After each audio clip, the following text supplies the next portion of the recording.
And I've been looking over the literature. It's really interesting, and I'm really pleased you're able to fit it into the schedule. And in the audience, welcome very much to Conversation. Our guest this segment is Alice Tepper Marlin, and she's the president of a very, very interesting organization called Social Accountability International. And she has a very interesting life story to tell as well. And Alice, welcome very, very much to Conversations. Thank you very much. I'm delighted to be here, Howard. Well, I'm delighted you could make it on such short notice. I'm glad the schedules fit and so forth. Maybe we could. It's a template we use in Conversations. If you would, let's get it grounded in you, okay, and your background, born and raised, education, a little bit of that. And then, of course, we're going to want to bring it up to the association and, the Accountability International. And also, I'd like to get some word in about your husband, John Tepper. Great. But could you share your own background, born and raised, a little bit of that, Sure. please? I was born in a very rural part of New Jersey, at least it used to be rural, in Rumson, New Jersey, on the Jersey Shore. And grew up almost as an only child. I had a 10-year older sister, but that's a big enough space. Yes, it's like having two mothers, really. Yeah, I understand that well. I had an older great. sister, 5 years older, and she seemed like in another universe, sort of.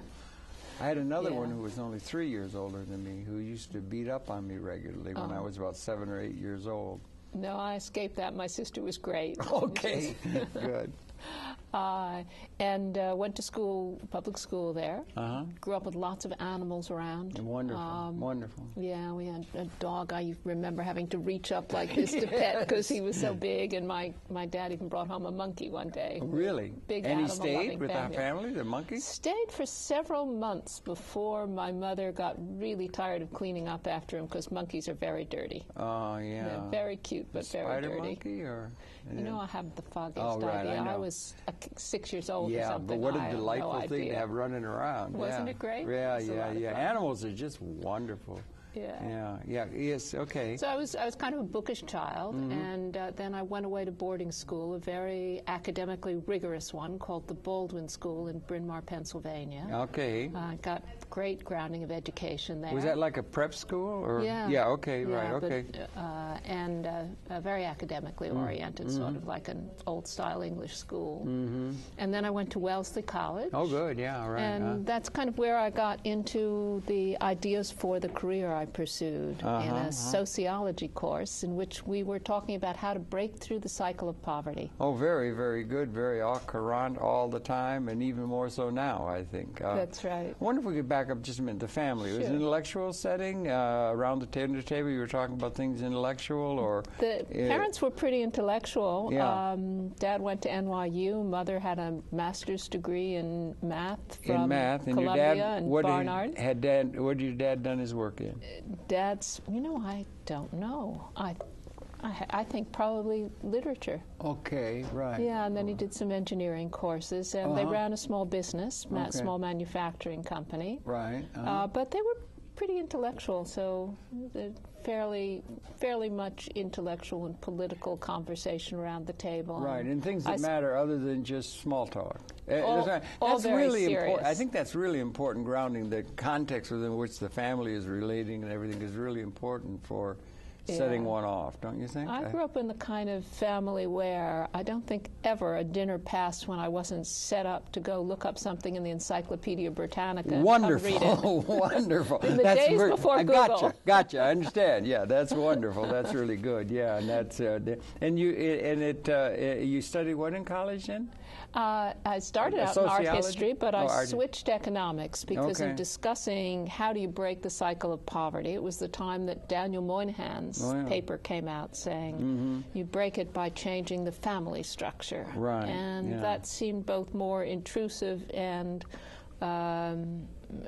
less likely to work either. Yeah, it was also controversial. To work on economics. Yeah. Well, it sure was. Yeah. I mean, you really want the government coming in and changing family structures. Right. So I did my first piece of original research going back to the census documents that Moynihan had drawn his figures from. Oh, really? And drew different conclusions that the cycle of poverty related to access to capital and jobs, and that the family structure was a derivative of poverty rather than matriarchal families derive from poverty rather than cause poverty. That's interesting. Yeah, that's an interesting thing to get your derivatives straight with the.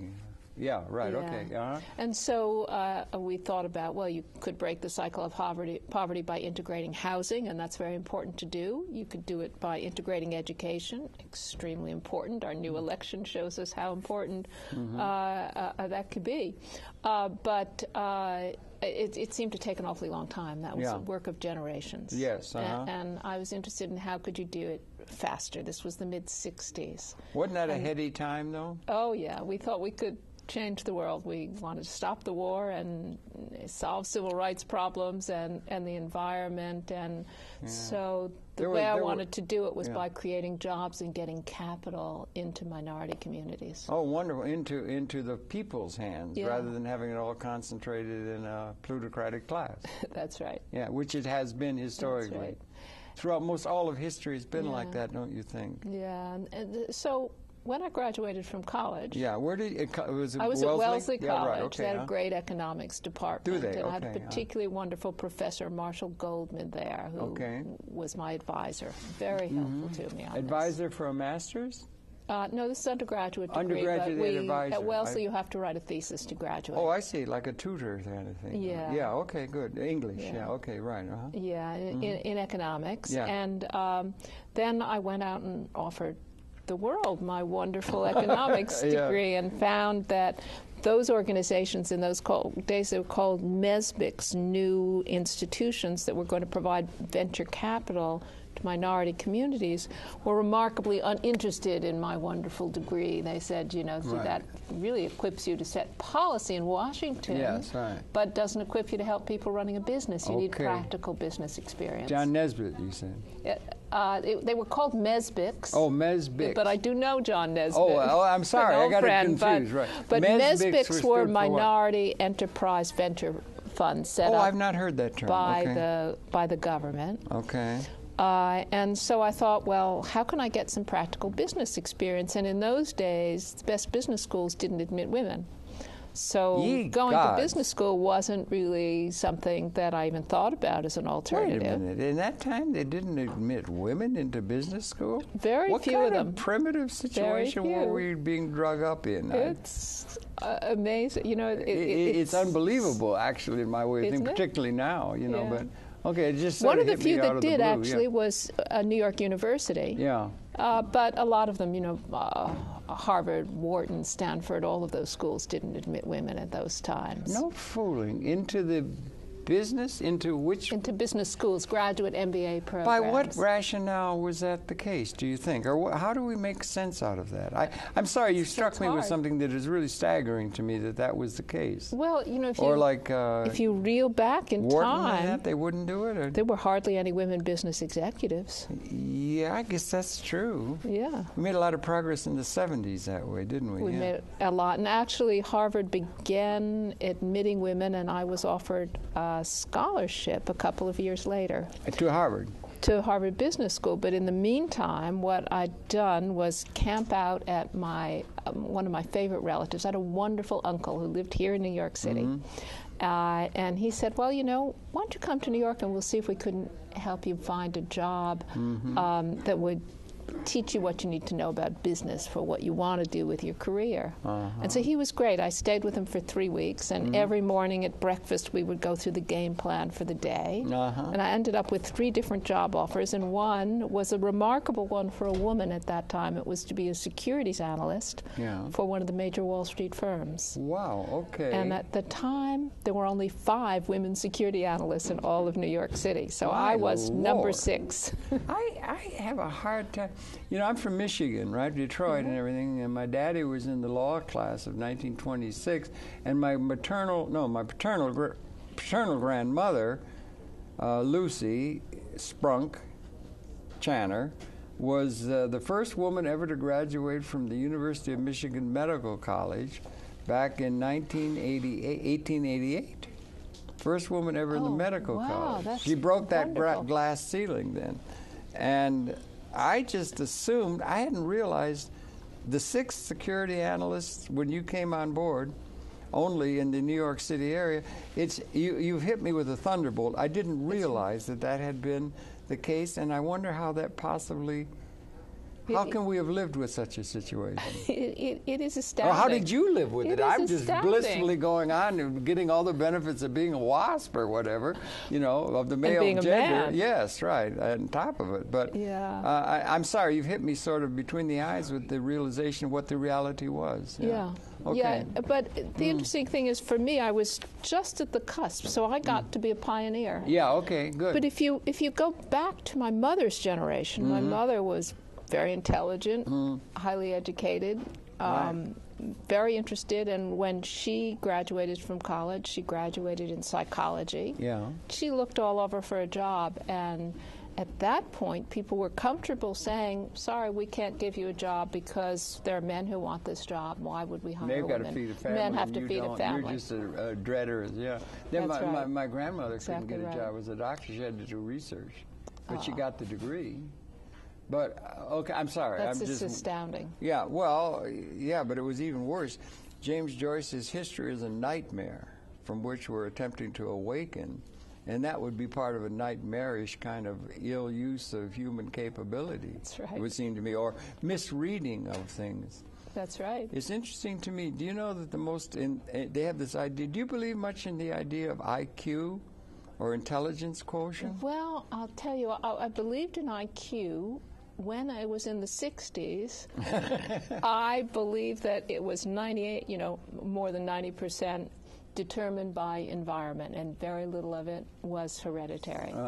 I've modified that as I've grown older and watched the world a little bit more. Yeah, well, okay, yeah. But it certainly is a combination.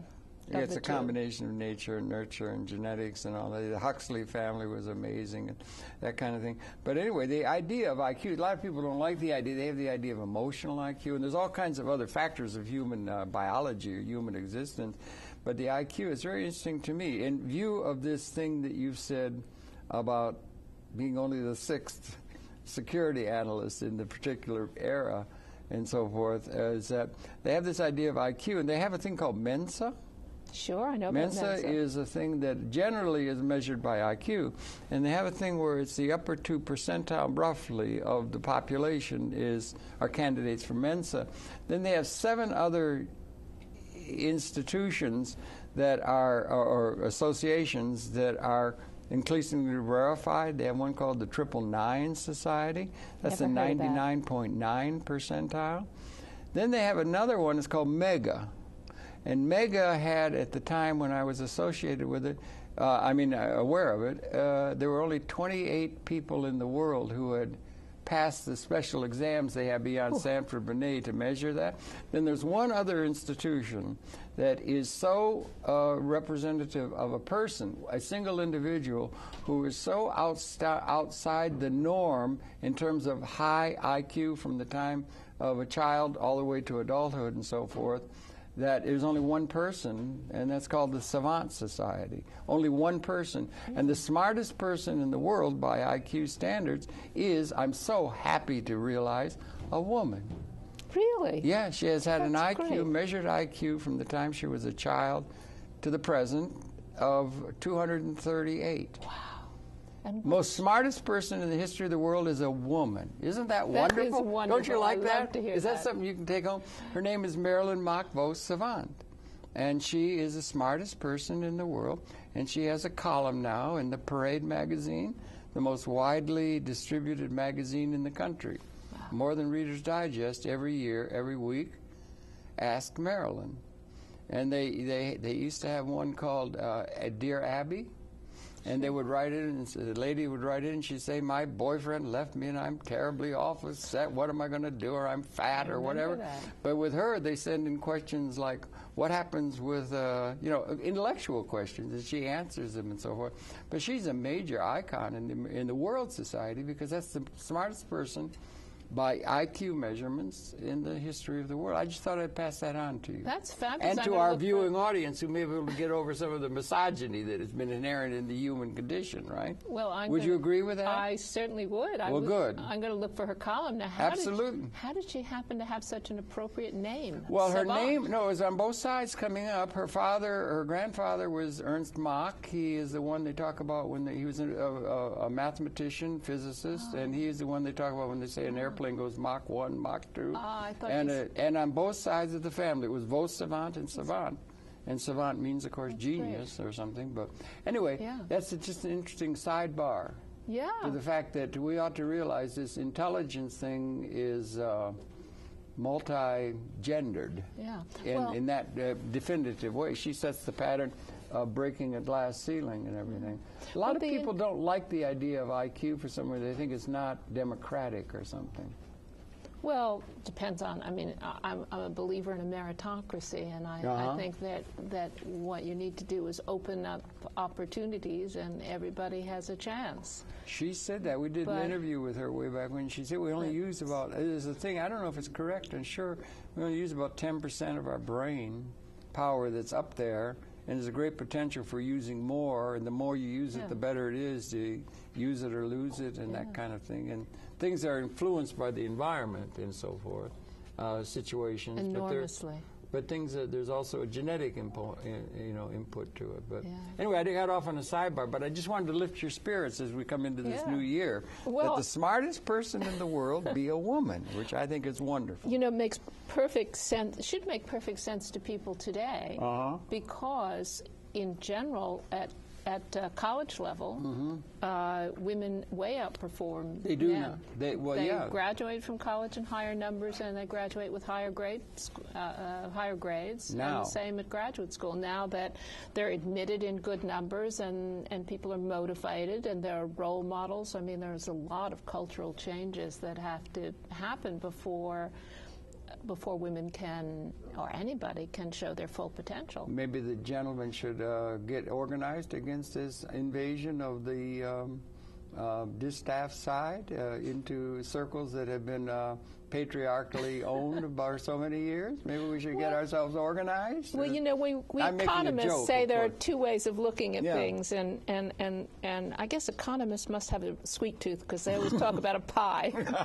And the question is, should we think about it as to how big a slice of the pie you get, or whether you can bake a bigger pie? Yeah. And I think bringing more able people into the system, giving them opportunities, letting them excel, encouraging them to excel, rewarding them for excelling, means we get a bigger pie. It doesn't mean it's at anybody's expense. And I think the same thing about globalization. Good for you, and you're working the institutions there. That's good. And for some to excel, if you're in a zero-sum thing, then for one to win, you ever see football teams and they fight and we say we're number one, and it's so disappointing. Somebody has to lose. But if you're in a situation where everybody could be involved, there are non-zero-sum possibilities. Maybe the contemporary moment's presenting to us that makes it possible for everybody to win, rather than being a dialectic. Laissez-faire or law of the jungle or something that's been so characteristic of history. Yeah, it's so important because if you have a win-win strategy, then we don't have to go around shooting each other. You could resolve conflicts before they start. You can prevent conflicts, and you can figure out ways that all the sides can come out ahead. That makes good sense to me, and it seems to me that's got a lot to do with a loosely conceived notion of nurturing, and the women seem to have more of an inclination to that, whether it's genetic. There's a big difference between a male and a female genetically. They know from the genome now that and this is a little dangerous. Biological metaphors are dangerous in a way. You had Nazism and things came, super race, all kinds of things like that. But with the genome, they can get a reading of the genome of a female and a male, and on an average basis and so forth. And I'm not sure. I mean, I shouldn't be saying this on television, but I'm not sure. But it's about, I got a subjective way of judging how accurate something is that you're about to say. And this one's up there about 85% that it is accurate, even though it sounds kind of. But there's about, between an average Homo sapien female and an average Homo sapien male, there is about 1.5% difference in the genome, which is a lot. Mm-hmm. It's not just plumbing. There's a lot of difference in that. And I guess we've noted that over the long haul of our tenure on Earth and so forth. But that's about the same difference between Homo sapien generically as a whole group and our closest ancestor, a chimpanzee. Yeah, but do you think that there's big, men and women are very different, don't you think? Well, I think they bring different qualities, and the qualities that the females bring haven't been adequately part of the power structure and the way in which the institutions are formulated is one of the premises that I'm bringing up. If you understand what I'm saying. Well, justice and include everybody and nurture and help the least among us and that kind of thing are things that are very often easier to be understood by women of, Homo sapiens of the feminine gender, it seems to me. I think, it's always hard to sort out what is nature and what's nurture. Absolutely. Yeah. So the cause is hard to figure out, but the difference is certainly there. And I think diversity and differences are wonderful. I mean, wouldn't the world be a boring place if we were all the same? Yeah, right. We would life would be much less interesting, and we wouldn't have great artists and great writers and great engineers and great statesmen and it would be very boring if we were all exactly the same, wouldn't it? That's right. I mean, there has to be diversity, and it's compression and tension are part of a reality molecularly and so forth. They exist and everything, and so it's a very interesting time to be alive and participant. But so you got involved in questions of justice and in questions of income distribution and equity within the society, and your husband's involved in that sort of thinking as well, I'm understanding. Well, he sure is. That's how we met. After I left Wall Street, I started a research organization that rated the social and environmental records of major publicly held companies. Good for you, so that investors could use social and environmental as well in addition to financial factors in selecting stocks. Very good. And they could ask companies to make specific changes. Right. And one of the first studies we did looked at the paper and pulp industry. And we took the 24 largest manufacturers of paper and pulp, and we ranked them and rated them according to their pollution. It was U.S. then. U.S. Okay, this was okay. 1970. 70. That's 1970. Okay. Yeah. Okay. And we rated them, and it got a lot of attention because it hadn't been done before. Right. Now it's old hat, but to name names and specifically do that kind of a rating hadn't been done before. And it was written up in the New York Times, and my husband read it and got in touch with me. Your husband he was you teaching. You two were in league with one another back in 1970? Back in 1970, he was teaching Congratulations finance. on such a long, well-led partnership. Oh, well, I'm very lucky to have found somebody so terrific. And does he realize how lucky 37 he years. is? Does he realize how lucky he is? Yeah, he to said have so. snagged you. He said so. Okay. He's Zero, very non-zero appreciative. sum, right? Yeah. Anyway, you read that in 1970, He read it, and he got interested in the relationship between good management and financial success and environmental stewardship. Really, he found a relationship. And he did a rank correlation. He compared, going all the way back to World War II, which companies had done the best on pollution control and which had done the best on profitability by several different measures. Very interesting, And his thesis was probably you'd find that the companies invested in pollution control because they had more money. The more profitable ones would then decide they should do We find this. that to be the case? But what he found was a high degree of correlation, and that the causality was the other way around. The companies that invested in the best pollution control equipment were the ones that in the future became the most profitable companies. And companies that were highly profitable and failed to buy the best equipment and install the best systems for pollution control were the ones that fell behind their colleagues in the industry. Isn't that an encouraging and an interesting finding. It was terrific. And Yeah, Business yeah. Week picked it up and wrote a story and an editorial. It got quite a lot of attention. He wrote a paper around that. Then. Yeah, right, he wrote it. He was an academic then. He was teaching here in the city at Baruch College. Baruch down 23rd Street? Yeah. And he was coming up through the economics thing and everything? And Yeah, he did, well, I guess history at Harvard, and then he went to Oxford and did something they called PPE, politics, philosophy, and I forget what else, That's a PPE, big and one. economics, politics, philosophy, and economics. That's interesting. They got those linked up. That's good to get toward a comprehensive understanding of things, systems. That's right. Yeah. And then he came back and worked for the Federal Reserve here. Okay. Was put in charge of the Africa desk and did his doctorate while he was there. In what?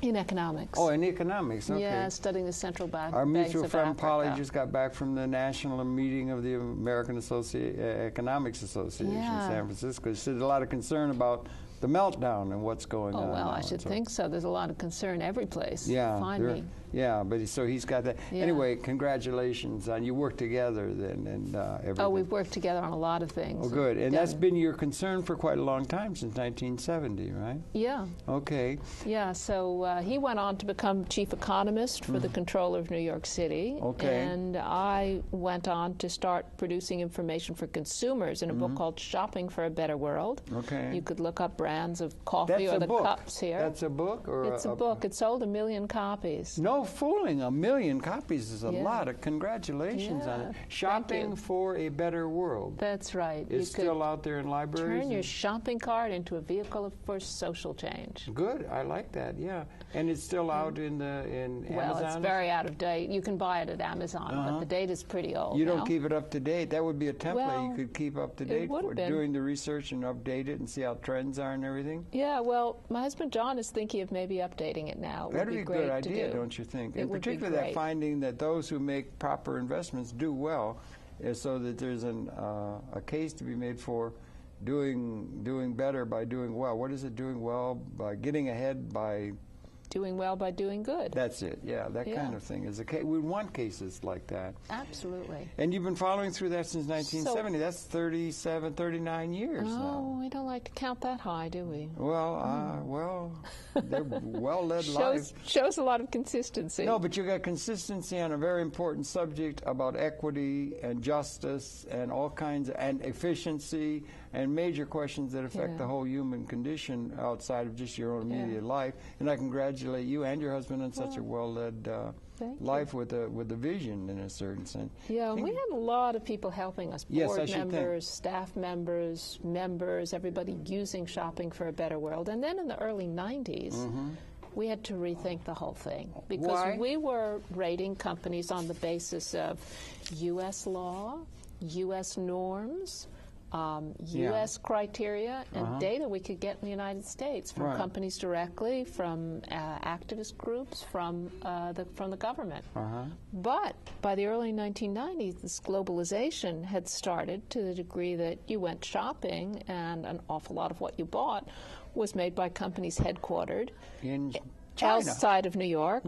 And even if you're buying U.S. company brands, well, they weren't manufactured here. The factories were in China and India and Guatemala. I mean, you were buying things that were produced all over the world. And when we did our research on the U.S. companies, we found out that in many consumer brand cases, what we were able to find out about was their headquarters staff and their sales staff and their marketing staff, but nothing about what was happening at the factories, where workers were most likely to be subject of exploitation, where occupational safety and health hazards occurred, where environmental impact was most major, and it was all over the developing world. It was in Asia, it's in Latin America, and we couldn't get the data. And also we said, well, how can we ask people to follow American laws or American cultural expectations on the other side of the world? We don't have a right to do that.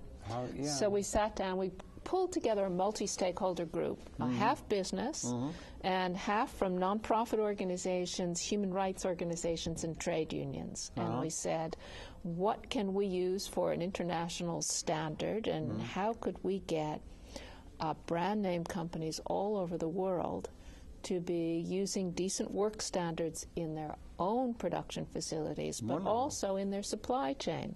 International Labor Organization? And so that's where we went. We you discovered the International Labor Organization. They haven't had a lot of teeth or ability to do much, it seems, although you're going in the right direction. Also, Charlie Kernighan's worth mentioning. Yeah. He does great work in showing that in a advocate's way, the race to the bottom kind of conditions that exist within that Ricardo notion of economics comparative advantage taken to an extreme. That's and it right. can be very dangerous for the whole planet. Yeah. There's a bunch of activists who've made this front page headlines and brought it to us on CNN and Nightline, and not just in the United States, all over Europe. It's on the BBC. It's in Le Monde. Good. People are aware of what dreadful conditions often people work in factories and farms producing the products that we buy and we use. Yeah, and if that market gets if they get too uppity there, the union representatives, or such as there is, they'll just move to another place where they can exploit people who are even more at the bottom, and it's called a race to the bottom, and it's a very dangerous tendency to see. Yeah, it is. And you could start, and we're going global. We're trying to turn that around and make it a race to the top. To educate consumers to be looking for things made under decent working conditions, to work with management so that they realize the bottom line benefits of good human resources management, and educate workers so that they know what their rights are under the law and according to international standards, and to educate inspectors at ministries of labor so that they can do their enforcement more effectively. The international law and the international standards are set by what agencies in a world where sovereignty, political and economic, political sovereignty is at the nation-state level, and they vary greatly from all over the world, very different. International law is building, but the teeth behind international law to enforce it, such as you could within the United States federal law, doesn't exist historically in terms of a nation-state oriented, diverse world. And so you've got that problem of a world that isn't set up with systems-wide, planetary-wide norms that can be repaired to. That's right. There's very little international law, but what the International Labor Organization, the oldest agency of the United Nations, has developed is standards. And their standards are designed to be the template for nations to model their labor laws after. And if the nations don't want to do it, what recourse is there? There isn't much recourse except public relations, and the work to try of your to convince them. Yeah. But but they do perform a very valuable service, not only in getting nations to improve their laws, but also in giving us a referential. We can say this is an international standard, and even if your national law doesn't meet up with it, companies ought to be abiding by it. Okay, so that's good. Developed, that's good. You did it. We took the international labor norms and we said, how can we extract from that, and also from the United Nations declarations on rights of the child and on human rights? Yeah, that's right. How can we put that together in a set of in a standard that is easily understood and relevant for somebody who's managing a factory or a farm or for workers? Right. We designed a standard called Social Accountability 8000. Yes, what's the 8,000? 8,000 is just a number that we chose for a couple of reasons. One, international standards. Most famous ones are from the International Standards Organization, ISO. Okay, and they use a formula for their standard naming that would be their most famous standard is ISO 9000. I see. And business is already quite used to working with the ISO 9000 quality control standard. Okay, good. So I didn't realize. That's important. We modeled the management system in SA 8000 after it, and we picked a name that would communicate to business leaders quite easily what kind of a standard we're working with. I see. This is one for human resources. It's like a template that you could be measuring things and suggesting. Yeah, okay, That's right. And we picked the number 8 because it's lucky in China. Oh, really? Numerology is very important to people's beliefs and even people's decision-making in China. Okay, well, that's where the title came from. You know, it's really interesting. I congratulate you enormously on that. And setting it out in the realm of media and understanding the public consciousness worldwide, an idea that is and it's being picked up on by a lot of people. The association is called the Social... It's called Social Accountability International, and we've now, there are now more than 1 million workers working at factories and farms in 67 different countries of the world, where the working conditions have been verified by an independent a third-party auditor to comply with the SA 8000. Wonderful. Congratulations. That's really good. And the trend you can see is up on that? It's going up. That's every year we get a higher percentage. Now even we have some factories as big as Tata Motors in India. That's huge, yeah. 28,000 people. So the certified facilities here vary from small shops that might have 30 people working for them, a garment factory, up to huge chemical and petrochemical and automobile and steel companies. That's very important. And they're finding that it's a very workable system, a very practical system, and that when they implement it, productivity goes up, the quality of goods goes up, retention of employees goes up, so they get a lot of bottom line benefits at the same time that workers are finding better pay per hour, more reasonable hours of work, a much safer condition, so they're having fewer accidents, and more clarity that they have the right to organize a trade union. Very important to organize a trade union and to improve the human condition. And that's a template that can help do. Congratulations.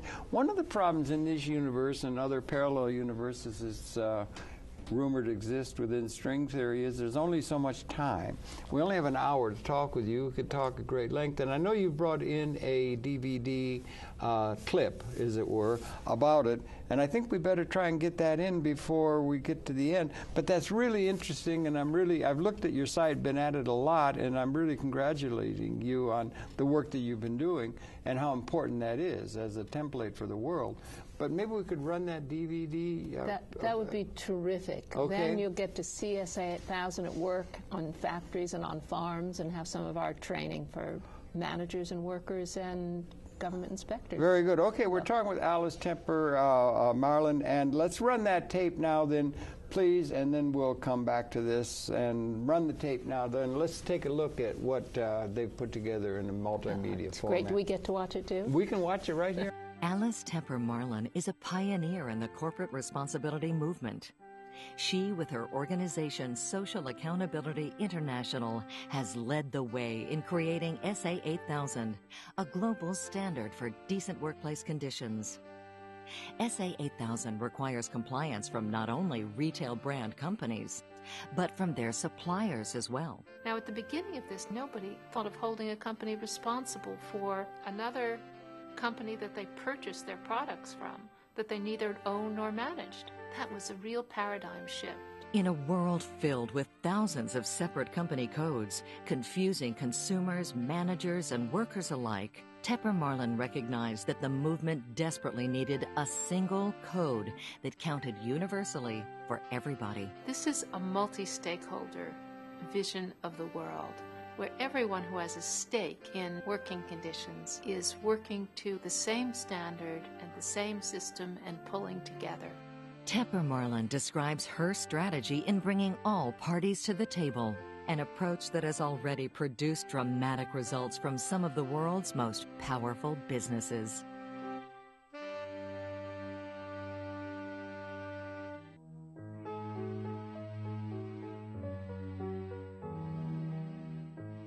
In the process of globalization, on the positive side, there's lots of new job opportunities in places that haven't had them before. And reductions in prices of our goods, but there are a lot of victims as well. There are victims of the gross inequalities of income, people who lose their jobs because it's so easy to move capital from one location to another. There are victims when laws are not enforced. Laws are local and business is international. There's no international system up to the job of enforcing laws and regulating business on an international basis. Local governments, national governments, often lack the resources and lack the will and lack the mandate to enforce their own laws, and corruption compounds the problem. Companies need to take responsibility for the effect of their actions. It's not just a question of whether it's the right thing for companies to do. It's a mandate to operate. It's a question of what the public and the media expect of companies. Now, at the beginning of this, nobody thought of holding a company responsible for another company that they purchased their products from, that they neither owned nor managed. That was a real paradigm shift. They never would have imagined that they're responsible for the employment practices of people they don't employ. Somebody from Reebok put it, if a consumer calls up to Reebok and complains because the shoe is poorly made and the sole got disconnected from the rest of the shoe, we can't respond to that by saying, well, sorry, it's not our fault. That shoe was actually made in Korea. So, talk to the company that made it. Of course not. It's got Reebok's name on it. It's Reebok's shoe. It's Reebok's responsibility. Well, it isn't much of a shift. Now we realize that the employment practices and the environmental impact of that factory in Asia or in Central America that is produced to our design and produces a product with our label on it, the American people hold us responsible for that. And we are going to have to figure out how to get corporate social responsibility embedded in the way our products are grown or manufactured, whether we own and manage them directly or not. And that is a huge sea change.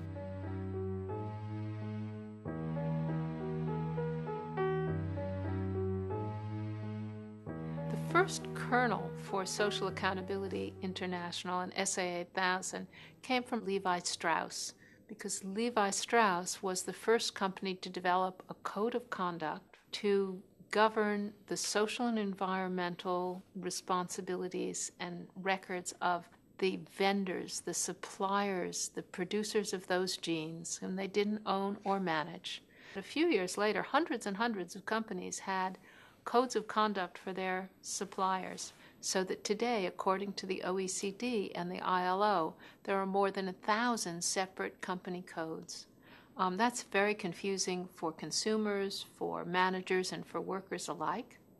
Right now, we have factories where one factory is having 20, 40, sometimes 60 or 80 different audits during the year, all to different standards, and most of them very weak audits. And the codes vary enormously, from codes that comply with ILO standards and require compliance with international law, to codes that are a total sham and are extremely weak. So we then decided that what we really needed was an international standard, one code that counted universally for everybody. We based our standard on conventions of the International Labor Organization. Why does that work as an international standard? Well, because the ILO conventions were adopted with the participation of almost every country in the world and of many countries from every region in the world and all stages of development. The second aspect of SA8000 is that it relies on national law. One has to comply either with ILO standards or with national law, whichever is higher. SA8000's strategy is to work with businesses to implement decent working conditions around the world. We carry it out in 3 different ways. One, the multi-stakeholder development of a... But some of the programs we're doing in China or in Latin America. Okay, yes, please do, yeah.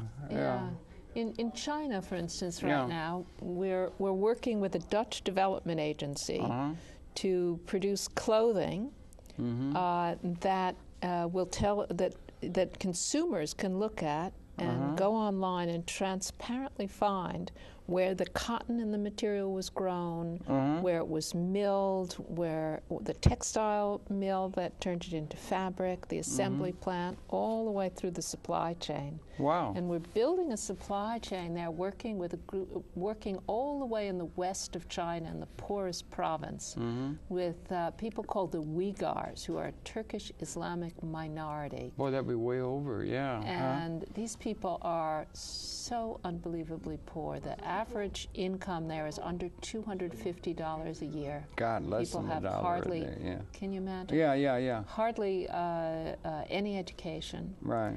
And we're working with them to form we're working with 2 villages there to form a cooperative, teach them to grow their cotton in ways that are both more efficient so they can produce cotton that's good for the international market, right. But also using less pesticides and using it in safer ways. And we're also bringing some basic services like potable water into that community, working with the village school to give extra training to the teachers so they can improve their teaching methods and revise the curriculum so that people can learn more useful skills. You're working with, that's under the sovereignty of China, the country of China? It's in China. It's funded by Dutch donor money. And you've gotten a license to do that sort of thing by the Chinese government? Well, we don't need a license particularly to do it. No, we're just able to I mean operate license, there. the approval of the Chinese government to do that sort of thing. I understand there are many, we don't many need it. Chinese. Oh, you don't? We don't need the permission to do each project. We have permission to be operating there. And then at every factory and mill along the way, we're working with the factory and the mill to get them to improve their working conditions so that they'll comply with SA 8000. So some of them are already certified to SA 8000, right. and others we're providing training and technical assistance to help them get there. I see. That's interesting. In the case of China, because China, everything you get nowadays is made in China. It seems they're growing. They have hugely rapid, growth rates in China. 15, 17%. It just grows. They've been the one who has bought most of our T-bills, by which we've gone on debt. The United States for so long. They're emerging as a superpower, but they also have a great number of. From Tiananmen Square on, they have a number of people in China who are proclaiming human rights abuses by the government and the political control that is there, as do many of the countries where they exploit workers. The governments that exist, or the power structures that exist, do not want people, troublemakers, coming in any more than Bull Connor wanted civil rights leaders to come into the South and that sort of thing. Don't you get a lot of flack from the governments and the plutocratic ownership classes around the world who don't want you coming in with your highfalutin ideas about you're going to rabble-rouse the public to demand things that are economically not able to keep a good profit margin going for the leaders who own the corporation or the companies, and at the international level, those people that are operating the companies are taking advantage of labor advantages, low pay, in order to get a profit margin that they don't want you messing with by trying to bring in standards that are going to be unsustainable to their profit margins.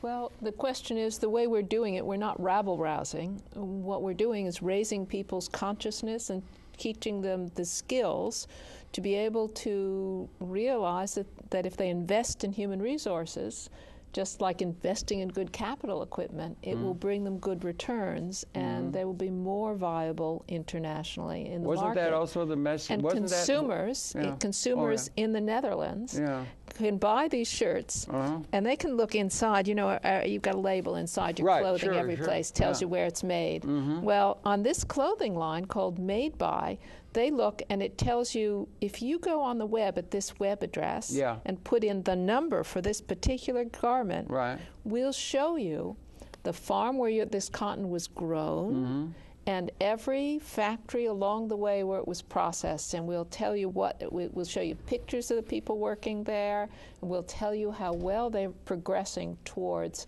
meeting international standards like SA 8000, like fair trade, and like organic for growing the cotton. International standards, great. Charlie Kernigan does that kind of thing. He does it by demonstrating and so forth. Well, what I'm trying to say, Bull Connor did not want to have smart aleck Jews coming down and telling the people in Mississippi that they had a right to vote, when the people didn't want them to vote. They didn't want their consciousness raised. They didn't want the kind of progress that those people were being, and they didn't want to. They wanted the people not to sit at lunch counters. That sort of thing is what I'm saying. You got retrogressive forces in the world that people profit from. Sure, the outdated system. So how do you fight that? Congratulations on doing it. Also, there are a lot of people who do not believe in international standards that are being set by somebody outside of their own political realm, where they have an inside track on all the money and plutocratic benefits of people who are well ensconced, and that includes the whole international order. You're up against the whole system that's been coming out of history and is perhaps outdated, but congratulations on the progressive work. But you're fighting against a lot of entrenched interests, is all the point I was trying to say, historically and in terms of geopolitical reality. Yeah, but the method we're using is to show people a better way. What Charlie Kernigan does is extremely important. Yeah. He's exposing bad conditions. Many other groups do the same thing. He's not welcomed anywhere he goes by the government because forces. He's an expose and advocacy group. Right. But that's not what we do. Okay. What we do is we say, well, you're aware you've got a problem and you want to sell your goods, right? Mm-hmm. But American consumers and European consumers and Japanese consumers, they're concerned about the quality of the goods, about the style of the goods, about the safety of the goods, and about the human, the way you treat your workers and your effect on the environment. So if you want to be successful in your export market, and increasingly your own people are making the same demands, this is a good system to make it work. And so give them an opportunity to work along a progressive line. Yeah, and we want to show them how it can be advantageous, and we're bringing with us their big customers. So you have companies like the Gap, like Eileen Fisher, like a whole group of European retailers. Yeah, Charlie's gotten some of those people lined up with him, haven't he? TNT, one of the biggest delivery companies in the world, and they're coming in and they're saying, if you want orders from us, we would like to see improvements in the way you treat your people, and in your effect on the environment, and this is what you need to do to get our orders. Even Walmart's coming around to beginning to demand that and recognize it and reward it from their suppliers. And it's not, I mean, this is in many places in the world. For instance, in Guatemala, in Nicaragua, in the Dominican Republic, in Honduras, we're doing similar kinds of projects, and there at the moment we're doing it in a project we call Cultivar, working on farms. And, the ministries of labor generally have been trained to inspect in factories, but it's a lot more difficult to do it in farms. They have to go to remote areas. The workers aren't necessarily all contained. There are different audit techniques that are needed. So we're working here both with the private sector but also with the government in order to strengthen the capacity of those ministries of labor to enforce their labor laws, and working hand in hand between the private sector and the government to assure people of their human rights and to help businesses to succeed. Okay, good, very good.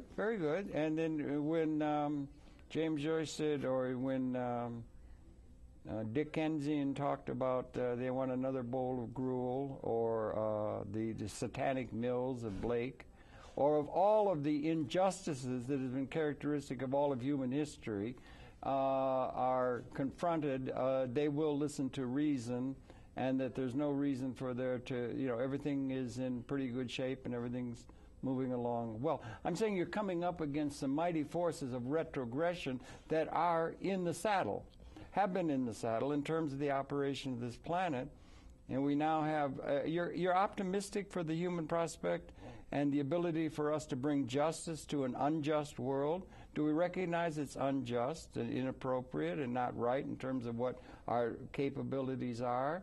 And you come in with a Charlie Kernigan's upset because of the injustice. You're upset because you're not upset, as it were, because you see the possibilities for improvement by reasonable people who will reason together. No, of course I'm upset. What Charlie Kernigan and many others like him do is bring horrendous problems of exploitation to our attention. Expose it, yeah. To expose it. But if you just expose it and walk away, you haven't necessarily fixed it. Yeah. What Dickens did, beautiful, for generations and generations, is point out horrendous problems. But then you need to move beyond pointing them out. You need to go in and fix them. You need to pass laws. You need to enforce them. You need to change the culture.